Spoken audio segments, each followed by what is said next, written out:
Very good morning, everyone. Welcome back to the current affairs classes. Yesterday in the last class in evening, I think we were discussing the sports, right? So in the 9 to 14th October part 2 class, last thing which we were discussing was the sports news. So some of the news is remaining. Let's first complete those news, and then I'll be moving forward with 15 to 17th October news analysis part 1, and part 2 will be done today only in the second half of the day. Okay, so in the sports one we have to resume from here. Okay, just a second. Harmanpreet Singh, so Indian captain Harmanpreet Singh became the most expensive player on day end of Hockey India League auction.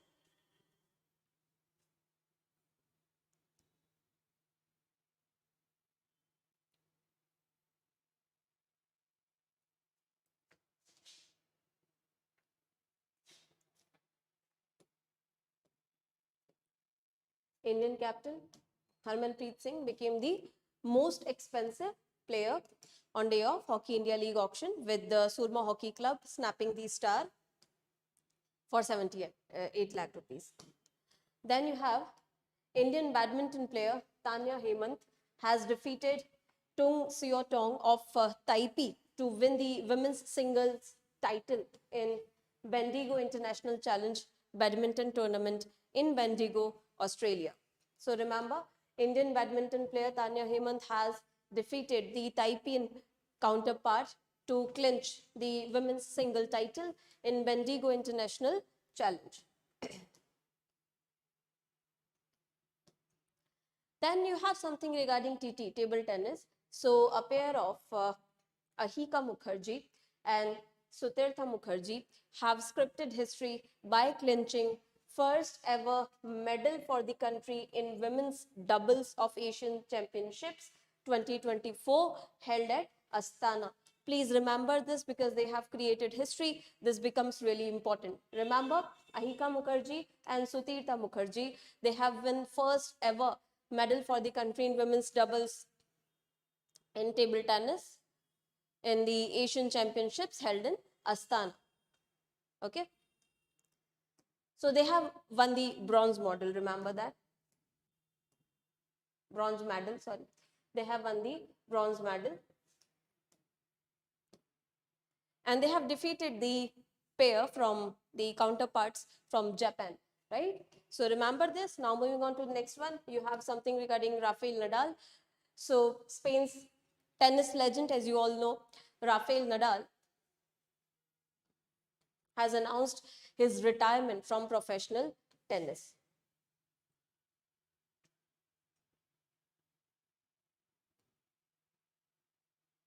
Just a second. So Rafael Nadal has announced retirement from professional tennis, and his final tournament, which he has played professionally, will be the Davis Cup finals. Remember, so final tournament he has played will be Davis Cup finals in November 2024 in Malaga.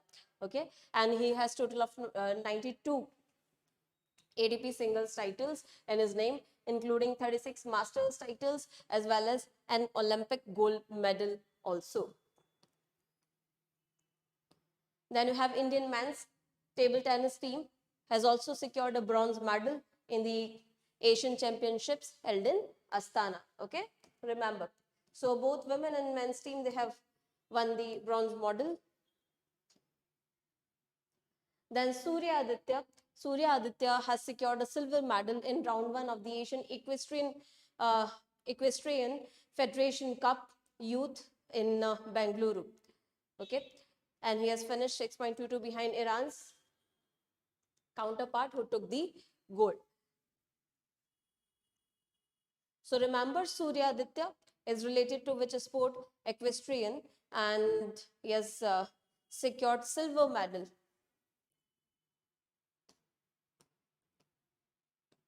Then you have Jannik Sinner defeated Novak Djokovic to win the Shanghai Masters. So, you know, Jannik Sinner has defeated Novak Djokovic in the Shanghai Masters. Then you have Aryna Sabalenka from Belarus became the first player to win Wuhan Open 3 times by defeating Zhang Qinwen from China in the finals. So remember this.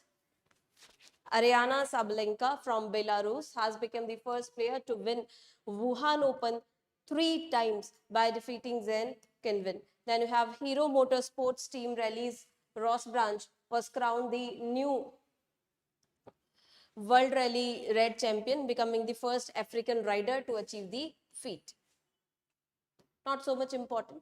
You just remember the important ones in these sports categories as well. Moving on to the appointment section. So, important appointments. First one is, of course, you must be knowing Nehal Tata. Nehal Tata has been unanimously appointed as chairperson of the Tata Trust.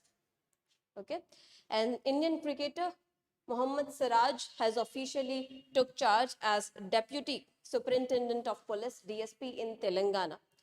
Right. So Mohammad Siraj, you have witnessed his exceptional performance recently. Then UN General Assembly has elected 18 members to the 47-member Human Rights Council for 25-27 term. So for the upcoming 2025 to 2027 term, UNGA has elected 18 members to the Human Rights Council. And the council, as you know, works regarding the human rights enforcement and implementation, oversees the implementation of human rights. These elected members, they will be serving for a period of 3 years, beginning on January 1st, 2025. So from 2025 only, they will be serving for 3 years, okay? And about a third of its 47 members, they are replaced every year, remember, to ensure broader representation from various stakeholders.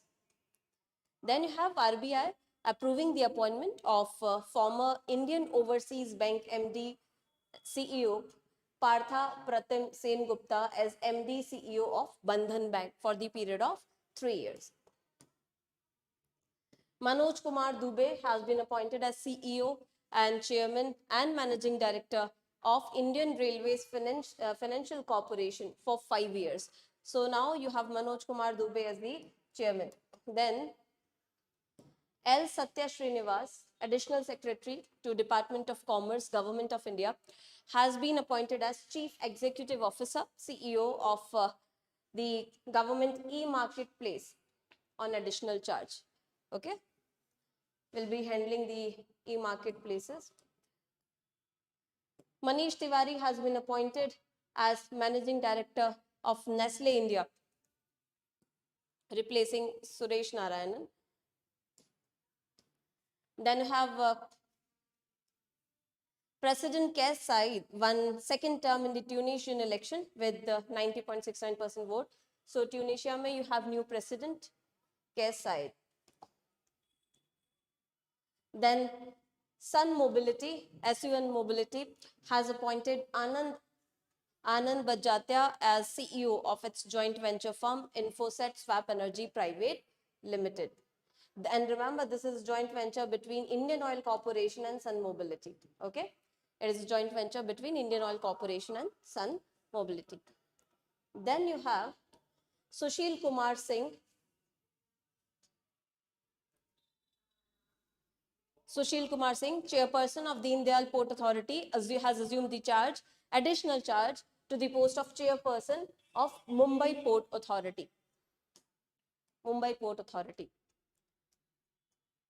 Then you have the Maharaja of the erstwhile princely state of Navanagar, known as Jamnagar in Gujarat, has declared his nephew and former cricketer Ajay Jadeja as his heir to the throne.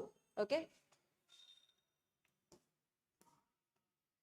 Moving on to some conferences which were held during this period. So 9 to 14th October, some important conferences are there. Let's see.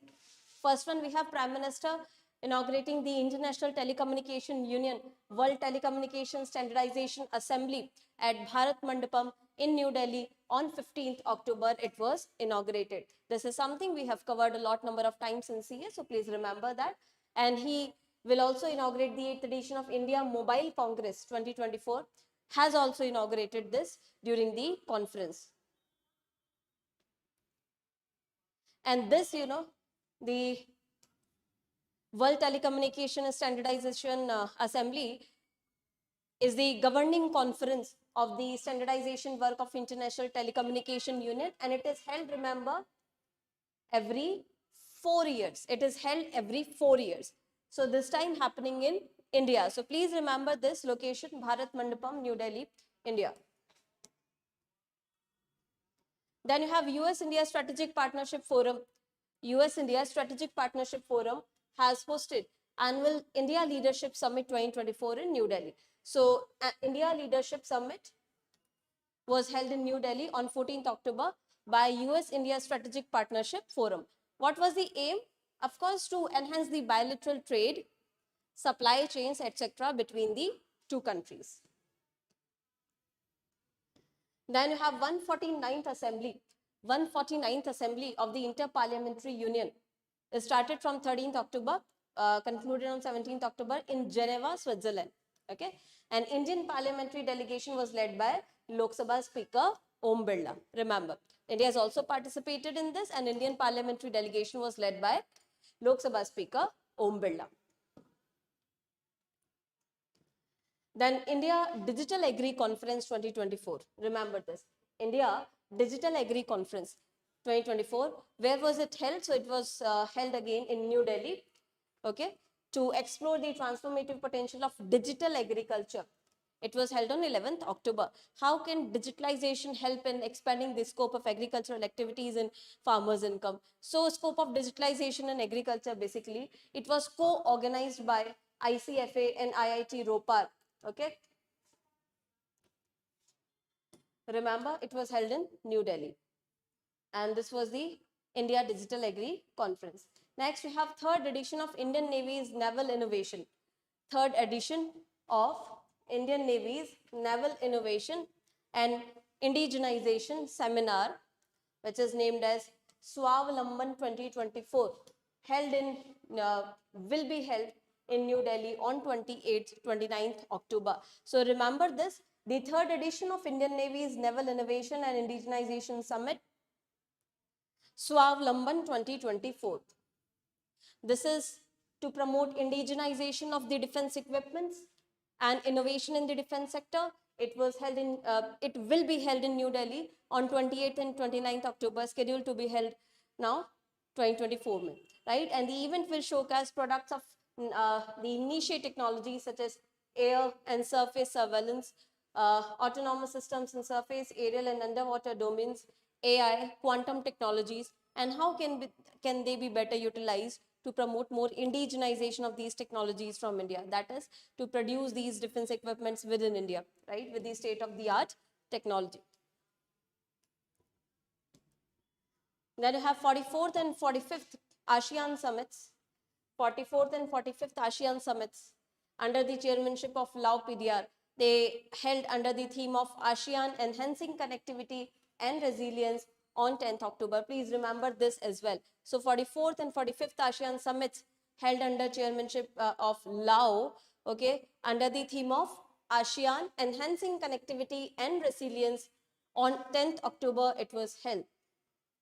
One more important note we here have is Malaysia will be chairing ASEAN throughout 2025 under the theme Inclusivity and Sustainability. So any ASEAN summit or ASEAN will be chaired by Malaysia throughout the upcoming year 2025. Remember that. And the theme for any conferences, etc., to be held in 2025 under ASEAN group will be themed as inclusivity and sustainability. So for 2025, it is going to be inclusivity and sustainability. 2024 ka ASEAN Enhancing Connectivity and Resilience. And remember, Malaysia will be chairing ASEAN in 2025. Then you have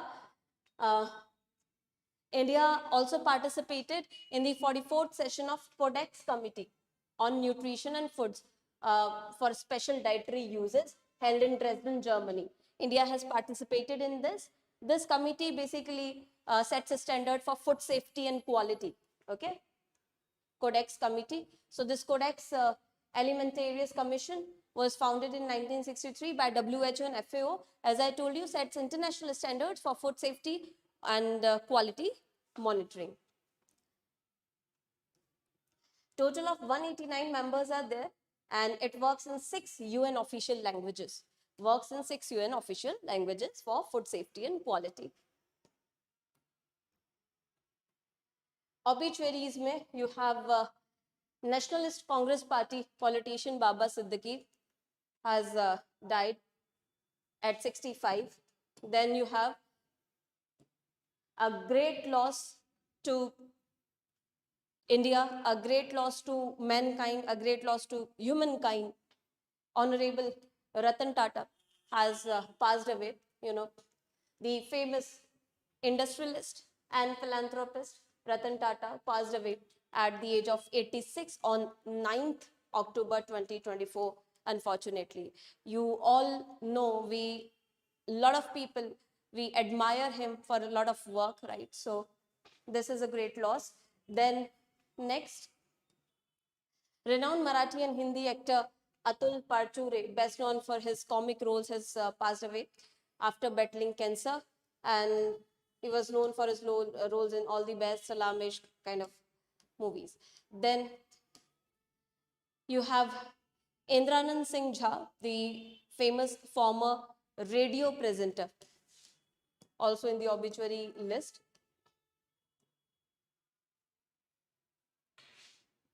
Then another in the obituary list, we have Padma Bhushan awardee, Dr. P. Venugopal. You must have heard this name. Padma Bhushan awardee, Dr. P. Venugopal, former director of AIIMS and pioneer of cardiac surgery. Okay. Also known for conducting India's first heart transplant. Also known for conducting India's first heart transplant. Then you have Malayalam actor T.P. Madhavan in the obituary list. Then you have Tito Mboweni, who served as the first black governor of South Africa's central bank.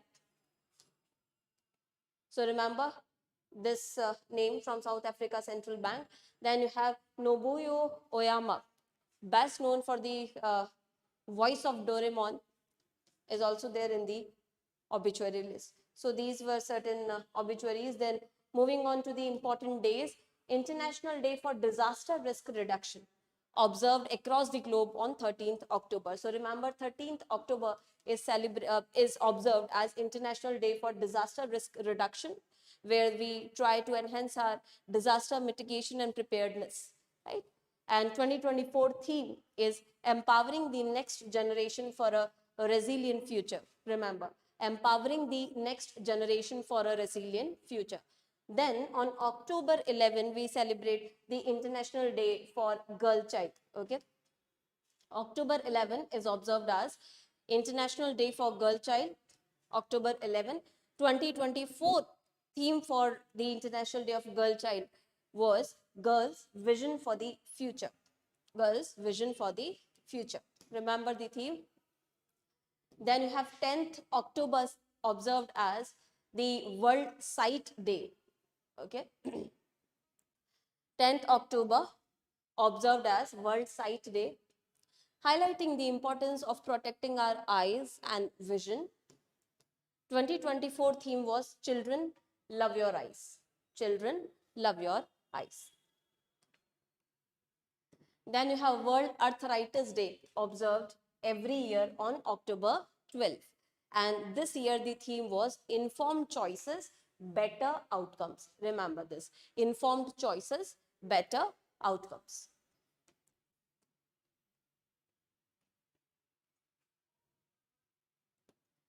Then you have October 14 observed as World Standards Day annually. Remember that.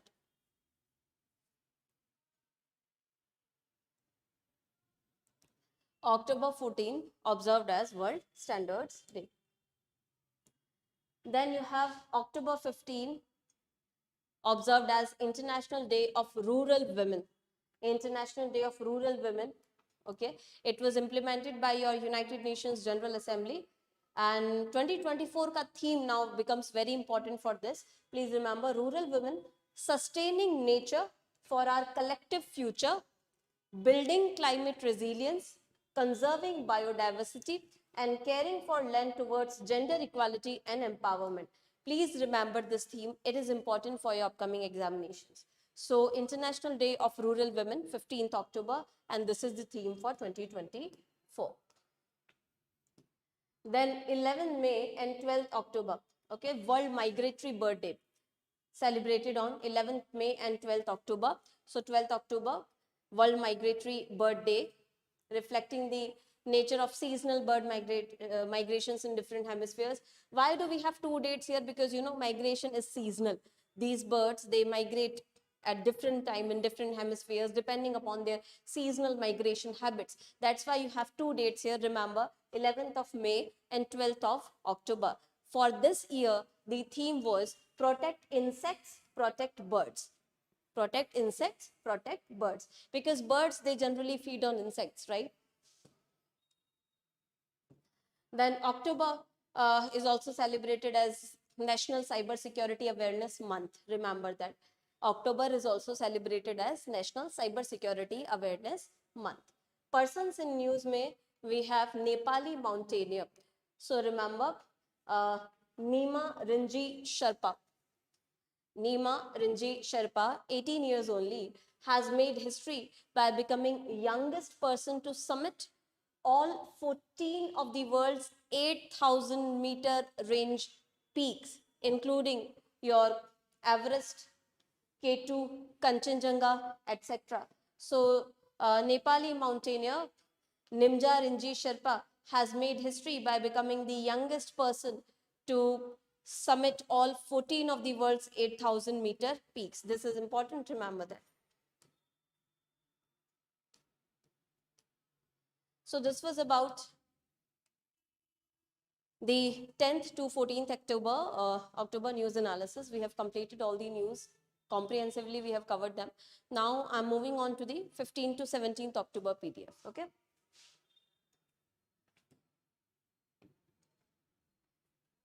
So now we will be discussing 15th to 17th October current affairs, which we have.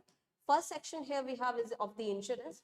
Remember, insurance related news becomes important for the upcoming IRDAI examination. So please revise them carefully when you go through the PDF. First one, we have Magma HDI General Insurance. Magma HDI General Insurance has introduced Double Suraksha. Double Suraksha. What is this? A versatile insurance solution.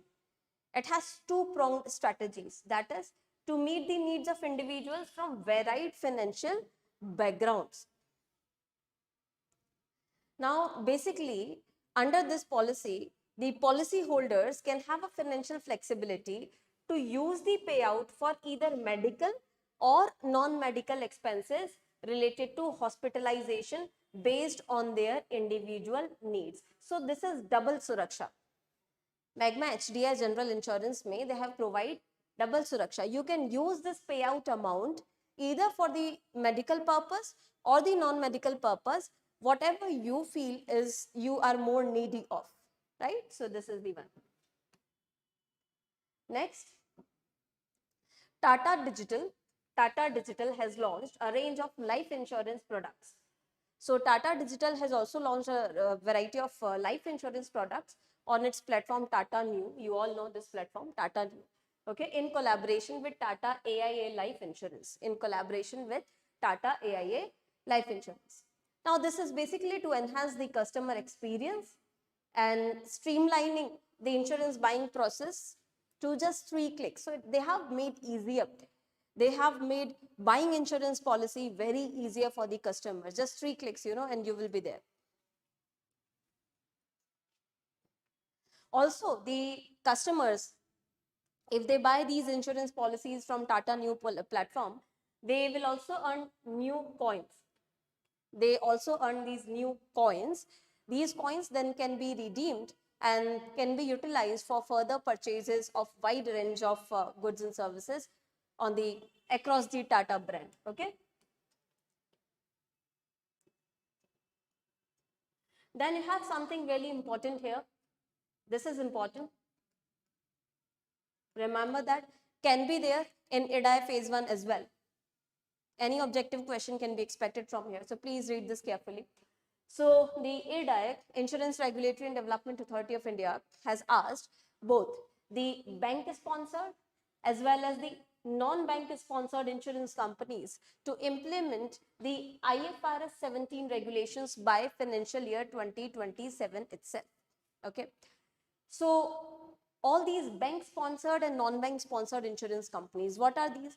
Bank sponsored insurance companies and non-bank sponsored companies, if you see the difference, generally the bank sponsored companies, they have a lot of stake or a lot of shareholding from the banks, right?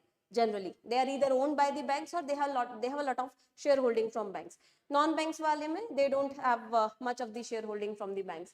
But both kind of insurance companies, they are now required by the regulator to implement this IFRS 17 regulations, by which year, remember this as well, by financial year 2027, because previously the timeline was 2025. Okay, so what is this IFRS 17?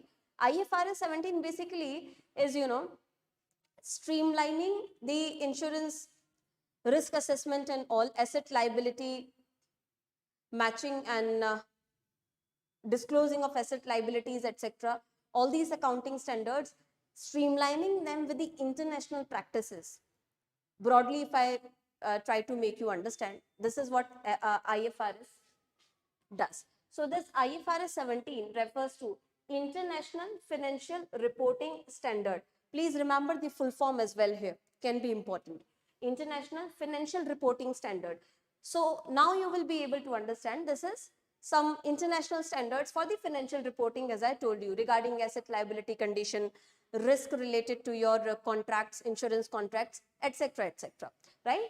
So this is International Financial Reporting Standard, and it is an accounting standard that provides a framework for reporting insurance contracts, how you are required to report your contracts. Okay, it states the classification of assets and liabilities of companies operating in the insurance sector and provides consistent principles thereof.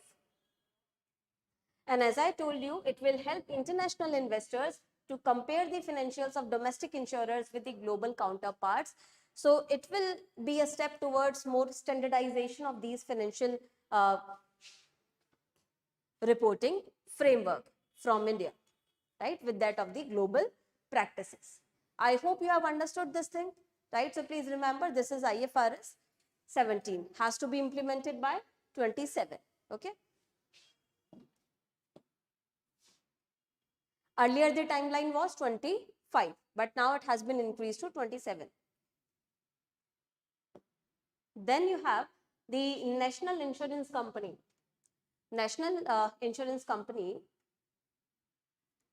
is trying to come up with the risk-based capital framework. Now, one more important thing which I want you to note down and remember, because this is important, that the IRDAI, the regulator of the insurance industry, is in a process to shift from solvency-based model, what we call as solvency-based model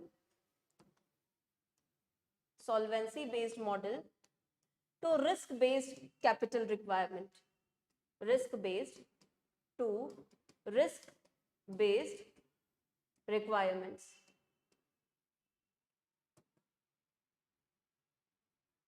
Remember this.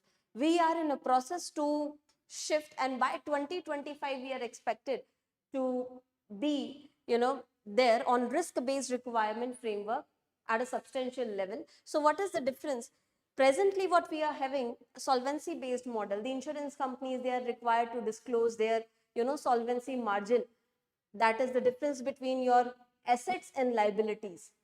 How much is the difference between your assets and liabilities? So it tells how much financially strong and sound you are. But we are trying to shift to risk based requirement. How much risk is there? What kind of risk?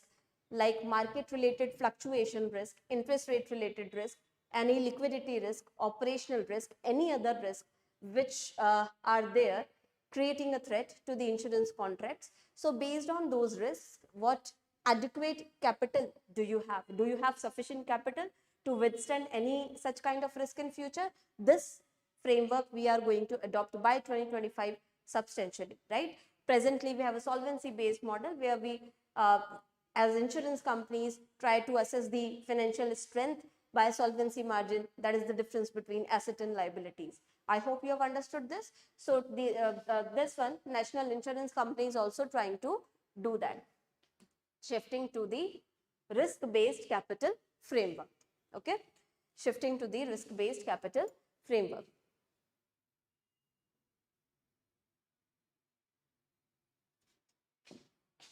Which sets a minimum amount of capital which you should have to maintain your operations and other obligations. This was about the insurance news. Now moving on to ESI finance and business news.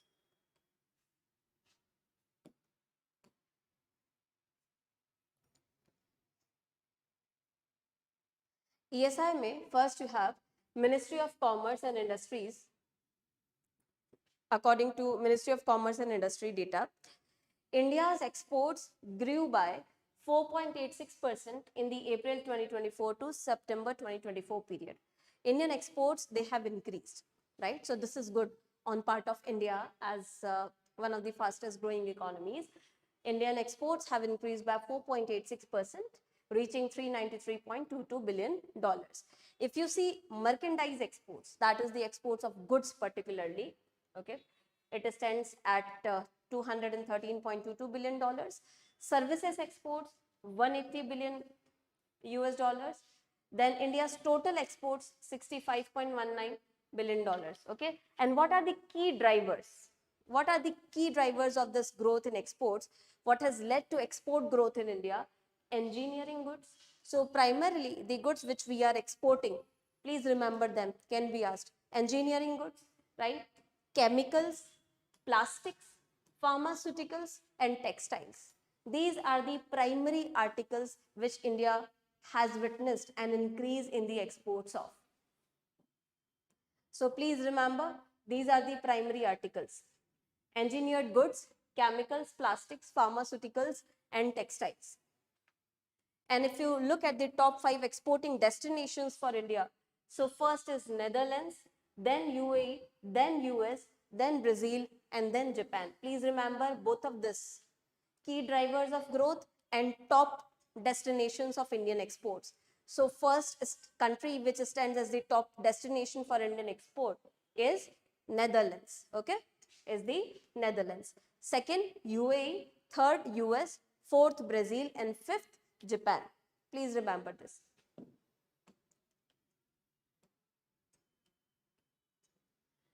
Then you have WHO.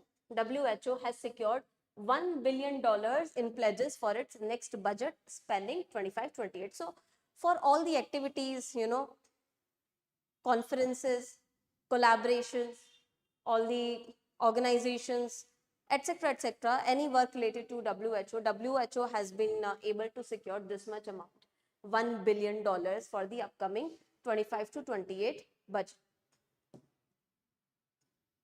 And what you can remember from here is the key contributor to WHO's funding is Germany. So the primary contributor to WHO's funding, via which WHO has been able to raise $1 billion for the upcoming budget of WHO, Germany has been the key contributor. Then we have some data regarding wholesale and retail inflation. Please remember this. So India's wholesale inflation has been, has increased to 1.84% in September. Wholesale inflation has increased, and this is particularly driven by changes in the wholesale price index, which covers primary articles like fuel and manufactured products. Okay. And what is the base year for the wholesale price index? 2011-12. So please remember the base year of WPI. There's a basic difference between WPI and CPI, you all must be knowing. WPI gives you the wholesale price index of goods only, not of services. Remember that. Okay. WPI gives you inflation in goods only, no services included. But CPI, Consumer Price Index, gives you inflation in both goods, retail goods as well as services. I hope this is clear, right? So wholesale inflation has also risen. Base year 2011-12, primary articles which are covered in the WPI, you can remember fuel and manufactured products. Now, according to the NSO, so CPI, as you know, is calculated by NSO. So NSO, according to NSO, the CPI, Consumer Price Index, has also increased to 5.49% during this period. So both of them have increased. Both of them have increased. Remember that. 5.49 says CPI has increased. That's why you see food inflation is also there. You see vegetables and all have prices have increased very much. So CPI inflation and wholesale inflation both have increased.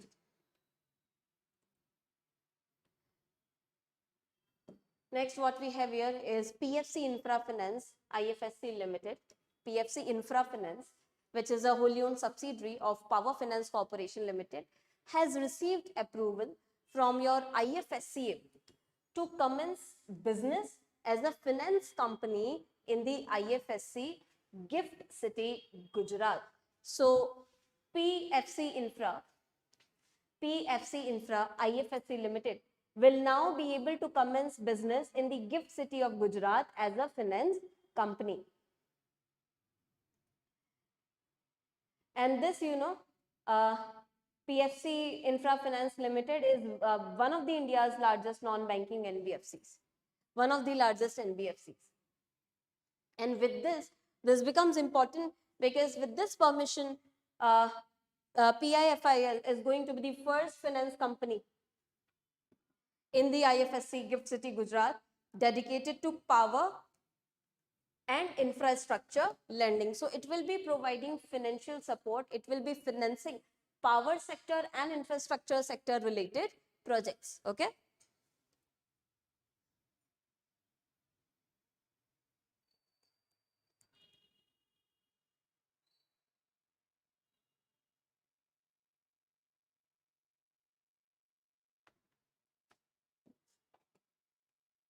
Next, you have cash-free payments. Cash-free payments has received certification from NPCI for its UPI switch service. NPCI has basically allowed cash-free payments now to switch to UPI services.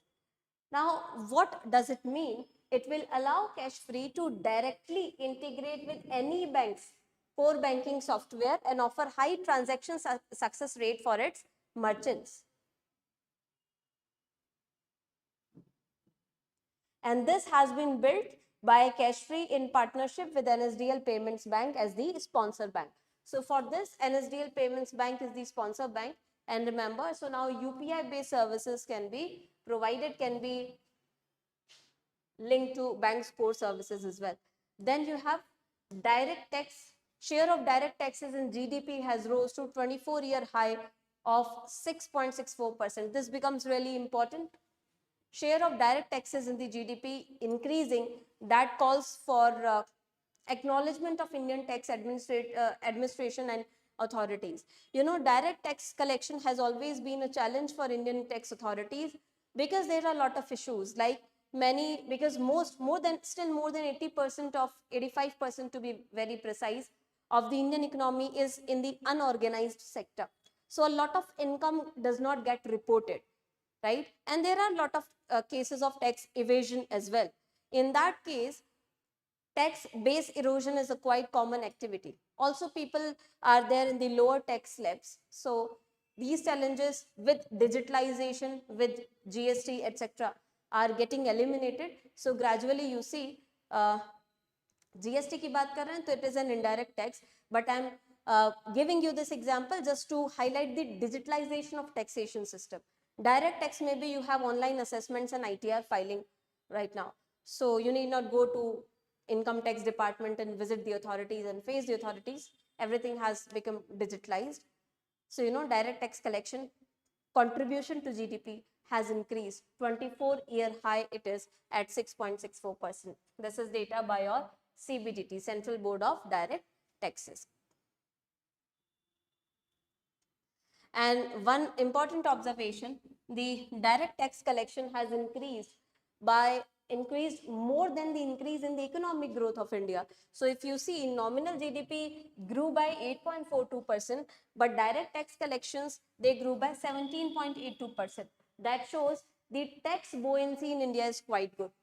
There is a term called tax buoyancy. You can write down this term.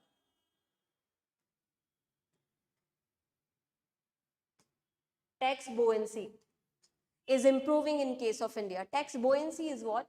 Buoyancy is, you must have read this concept in physics or some science subject in your school only, buoyant force. So water, when you dip something into water, there's an upward force from the bottom of the surface, right? Which puts the thing upwards, which creates a force on the object upwards in the water when you dip. So that is buoyant force. Right? Now this tax buoyancy basically means when your GDP is increasing, how much of that rise in GDP in comparison to that increase in GDP, how much is the tax collection rising, right? So this is tax buoyancy, tax buoyancy. And one important fact which you can remember is which state has contributed to highest direct tax collection overall. Please remember this, it can be asked, Maharashtra. So remember, Maharashtra has contributed the maximum to the direct tax collection. Remember that. Now next, MasterCard. MasterCard has inaugurated a new state-of-the-art tech hub, technology hub in Pune. This has been inaugurated by MasterCard. Aim is, of course, to support companies' growth in India, of course, and play a crucial role in advancement of tech industries in India, making India technology efficient at the global level. And this has been established, remember, in Pune. So this tech hub of MasterCard has been inaugurated at Pune.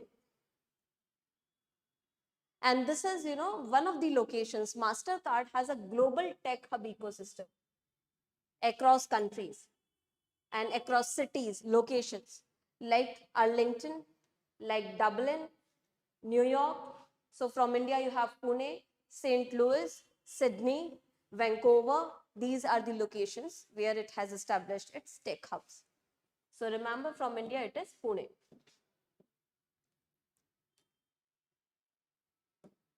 Then you have, according to IMF says, International Monetary Fund says that the global public debt, the global government debt basically is expected to exceed $100 trillion or about 93% of global GDP by 2024 and will approach 100% of GDP by 2030. So global public debt is expected to increase so much. This is the thing, okay? By IMF, this data has been given. Then have LIC Mutual Fund. LIC Mutual Fund has reduced the minimum daily systematic investment plan limit to 100. This is something we have already covered in the earlier class, but still it is again in the news. So we have covered that LIC's MF, mutual fund, they have reduced the daily SIP limit to 100 rupees only, so that the lower income groups can also easily invest, right? Rupees 100, remember, for all the existing schemes offering SIP, except for the ELSS tax saver and unit linked insurance plan. Okay, and the minimum number of installments of daily SIP is 60.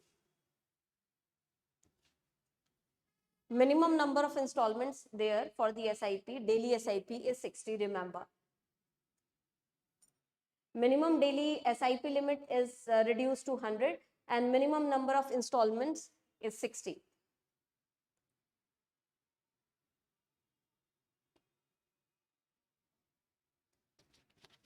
On selected schemes also, it has reduced the minimum SIP investment limit to 200 and 1000 for certain selected schemes. But the daily one, remember, has been reduced to rupees 100.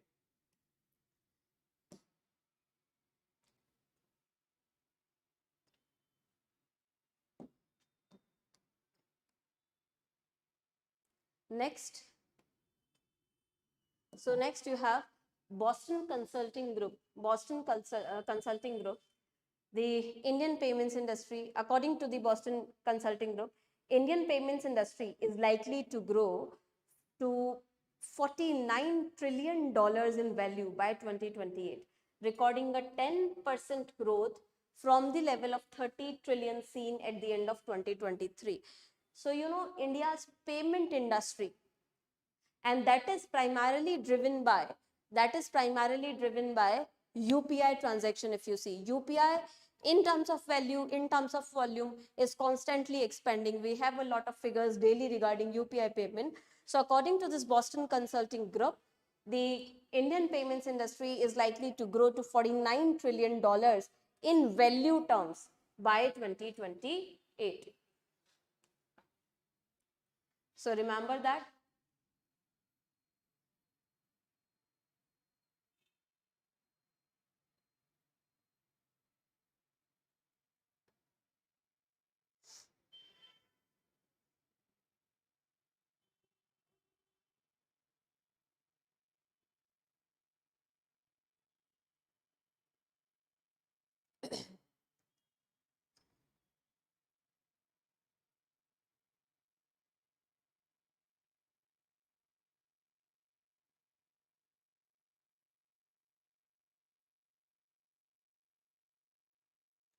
Now next, moving on to the regulatory bodies news. In regulatory bodies news, we have a lot of important news coming from SEBI. I hope all of this is clear. What is the daily minimum installment? 60 mean. Daily minimum installment nahi hai. Daily minimum limit is ₹100. Okay, we will discuss it again. Once we complete the regulatory bodies news. Okay. So these were certain news. Remember that.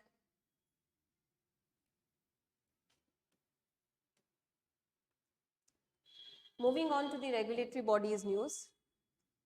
I will be discussing this LIC mutual fund once again after we complete the regulatory bodies news. Don't worry about that. So we have a lot of initiatives from SEBI here. Please listen carefully and revise them carefully for the upcoming examination. First one we have is SEBI has introduced measures to speed up the availability of sale proceeds. You know, generally it takes time. The sale proceeds of the foreign portfolio investment, FPIs, bringing them on par in this regard with the domestic institutional investors. So the portfolio investors which are there, the executing the sale proceeds sometimes takes time, but this has been streamlined by SEBI with new proposals and measures to speed up this process. Of course, the aim is to enhance the operational efficiency of foreign portfolio investment and aligning them with that of the domestic institutional investment. Now, what is this new measure? See, FPIs previously, they reported delays in their access to, sale proceeds beyond the standard T+1 settlement date. So the standard date of settlement of the proceeds is T+1. You all know that. T stands for the day on which the transaction has been done of the security, right? So T stands for the transaction day on which the transaction has been done, +1, that from that day plus 1 day plus 24 hours, the proceeds, the amount will be settled. Okay, this is T+1 settlement, clear? But generally the foreign portfolio investors, they have witnessed the delays. Reason? Because erstwhile, the process adopted for obtaining the tax clearance on their net sale proceeds was responsible. So this was responsible. Erstwhile they were required to adopt for tax clearance on their net sale proceeds to comply with the Foreign Exchange Management Act regulations. That resulted in certain delays. Now, what is the change? So under this new system in place since September 9, it is in place. Tax certificates for such FPI sales,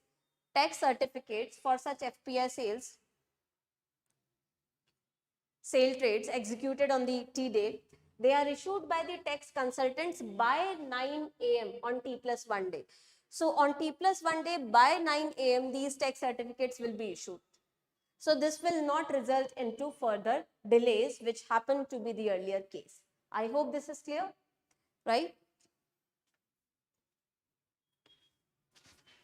So remember, now these tax certificates of the FPI sales, they will be issued by the tax consultants by 9 a.m.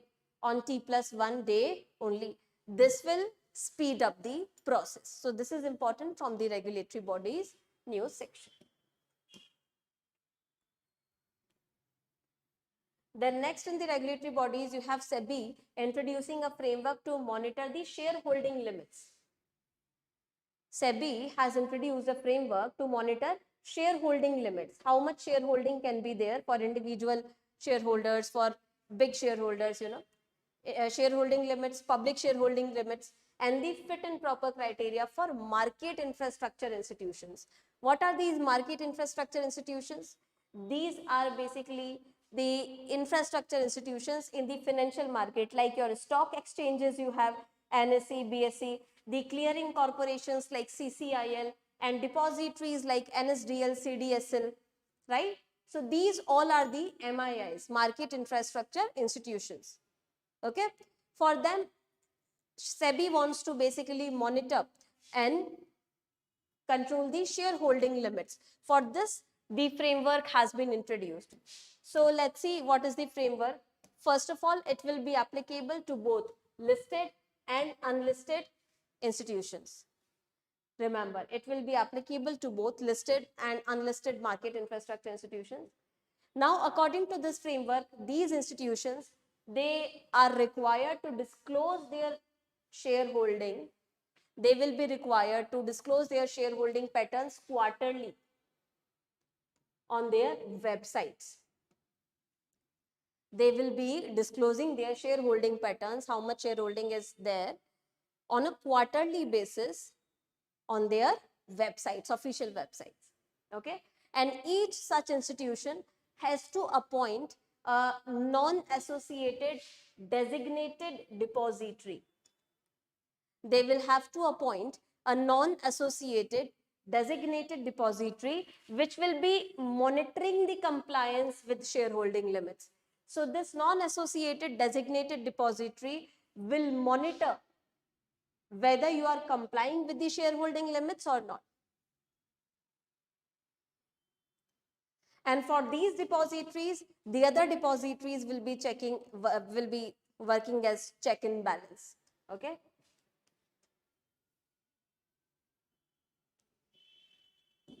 They will be monitoring if they are breaching the threshold limit of 5% or 15% in any case. So remember, this is the limit, 5%, 15%, depending on different cases. Generally, for individual shareholding, the limit is 5%, cannot go beyond 5%, individual shareholders.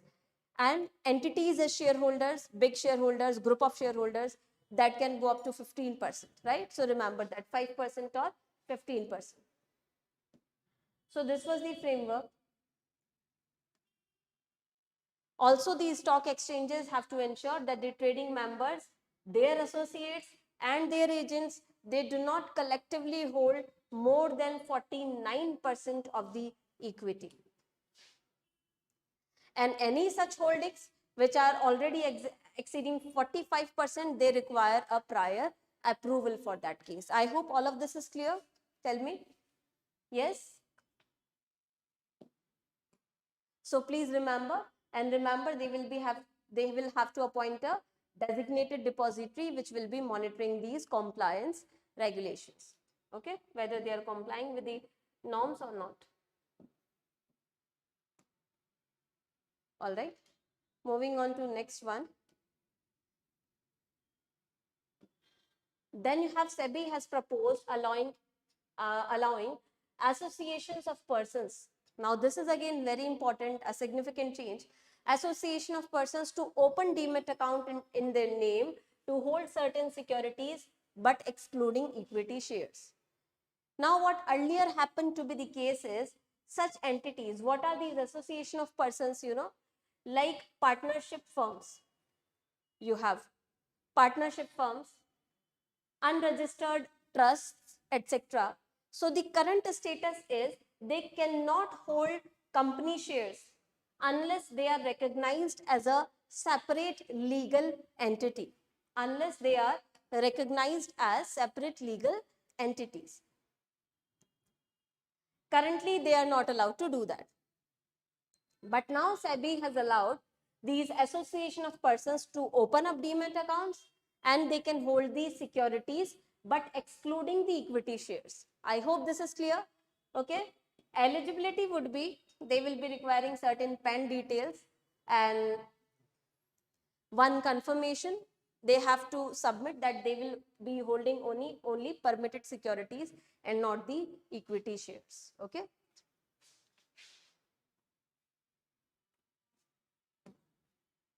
All right. So these association of persons, if you look at the legal definition, statutory definition, these are the body of individuals, body of any individuals incorporated or treated as person under section 2 subclause 31 of the Income Tax Act 1961. Okay, they are deemed to be a person established or incorporated with the object of deriving income, profits or gains. You need not go in this much detail, but just remember the association of persons definition. Remember, presently they were not allowed, but now after this thing they will be allowed to hold securities, but not allowed to hold equity shares. Remember that. Okay. I hope this is clear. This is again very, very important. All these regulatory bodies news though are very important. You have to mug up them all, right? Regulatory bodies news are very important. Because you know, never assess the importance of this news on the basis of previous years only. Because you see recently the NABARD has asked a lot of, in phase 1 NABARD has asked a lot of circulars. Earlier the trend was not there. In phase 2 descriptive NABARD has asked a lot of economic survey related questions, economics, lot of economics. So unconventional, right? So you never know from where the questions will be coming. Regulatory bodies news is very important.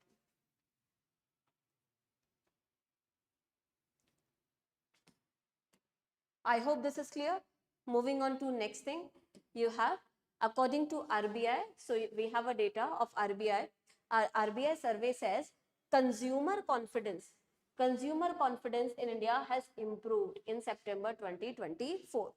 Consumer confidence in the economy is improving given that we have a better perception of the general economic conditions of the country. Okay. And if you see the current situation index for this matter has improved by 0.8 points to 94.7. This current situation index for the consumer confidence has improved by 0.8 points.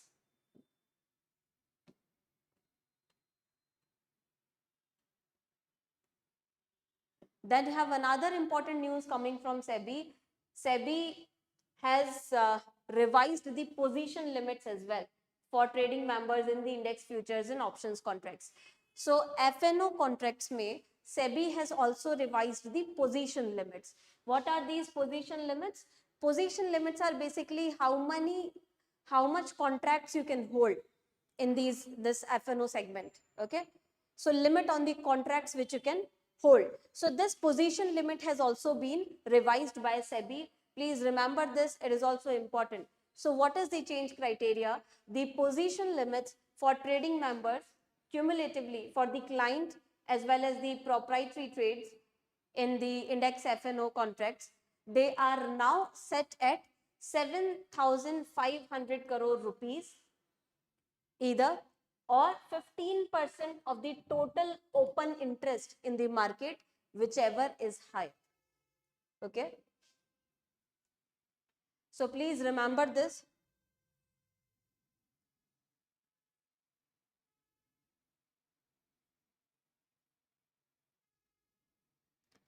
Please remember this. So that can be either 7,500 crore or 15% of total open interest. Now this open interest, total open interest is what? Total number of contracts which are out there in the market, they have not been settled so far. Understood? Everyone, right? So position limit up to 7,500 crore worth you can hold, or 15% of the total contracts open in the market, whichever is high, or 15% of the total open contracts in the market, whichever is higher. This is the thing. Please remember this. Now, earlier the norm was rupees 500 crore or 15%. Okay.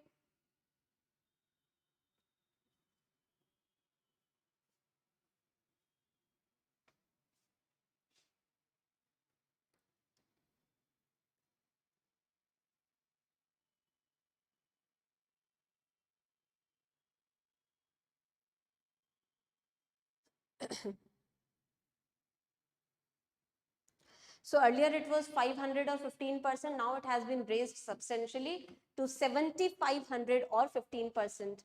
Remember. I hope this is clear, everyone, right? Moving on to the next set of news.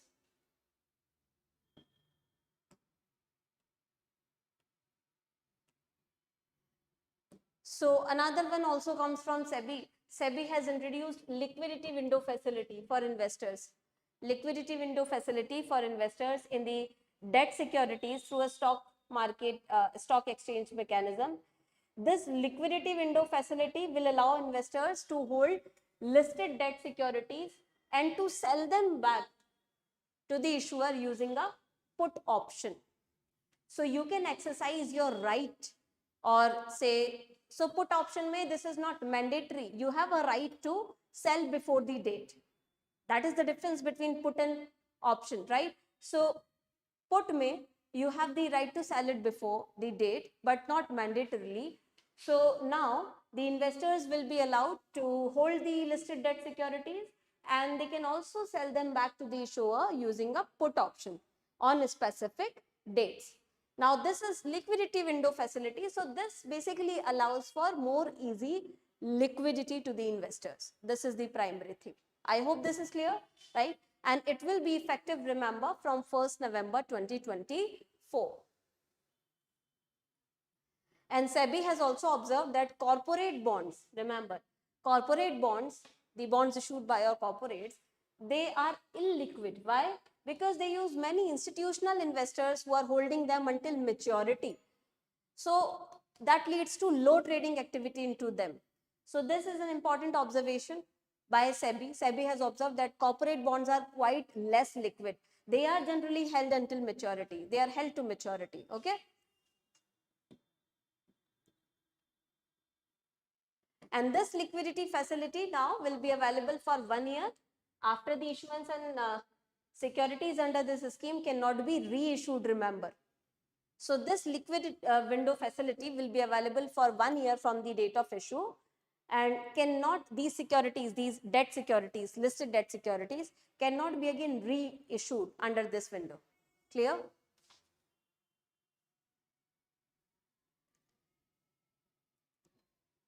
Also, there is one condition for all such issues: at least 10%, remember, at least 10% of the issue size must be allocated for liquidity window. So remember, this is also one of the mechanism introduced by SEBI. At least 10% of the size must be allocated for liquidity window. This liquidity window which we have discussed recently. Remember that at least 10% of the issue size has to be allocated. Then this window will remain open for 3 working days. Remember this as well. It will remain open for 3 working days and can operate on a monthly or quarterly basis. And transactions, for any transaction under this window, notification will be sent via SMS or WhatsApp.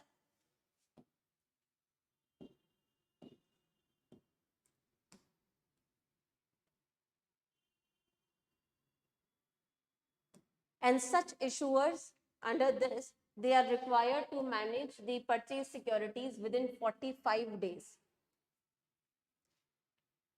Under this window, They are required to manage, issuers are now required to manage these securities within 45 days. Either they want to sell them on exchanges or extinguish them, okay, etc., etc. Whatever you want to do with them, you have a time limit given to that. You can do that within 45 days of span. Clear?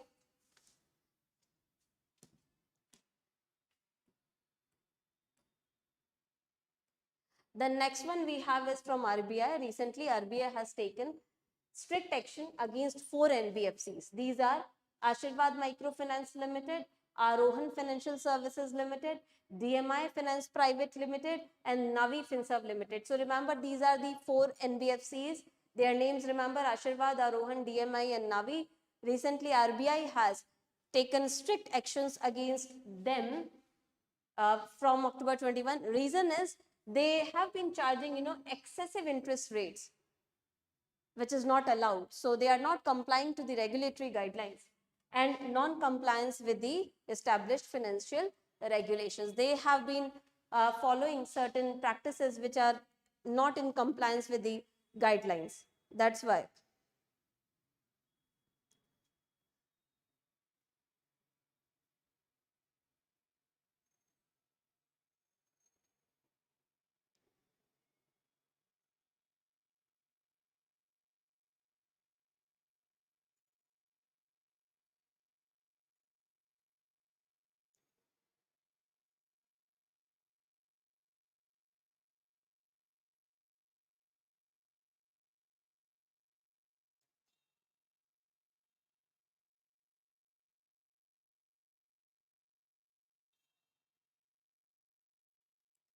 All right.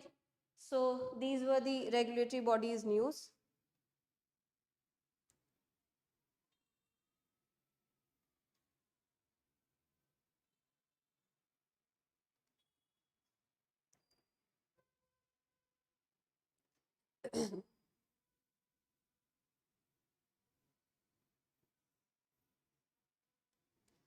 Any doubts so far, whatever we have discussed? Anyone?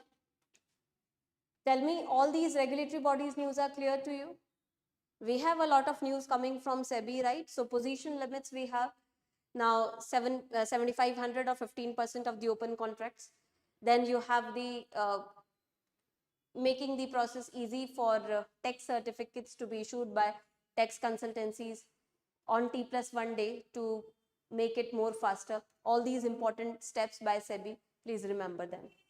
Any doubts? Okay, so that that question, what is the 60-day? So the minimum SIP amount can be 100, but then minimum 60 is that itne installment to hone. So minimum 60 installments will be there of that SIP. This is minimum number of installments. If you are opting for, say, LIC MF plan, minimum number of installments will be 60 for that matter. Okay. Anything else? So regulatory bodies tak we have covered all these news extensively. Now I will be resuming from the banking news in part 2 of the class today only at 3:30 p.m. which we will be having another class. From there, from here in banking news category, I will be resuming my discussion with you, right? Because otherwise the class becomes too lengthy, that's why it is better to have it in parts. It will be better for you to quickly go through the class as well. All right, thank you so much then. If you still have any doubts, you can ask me. Otherwise, I'll end this session here.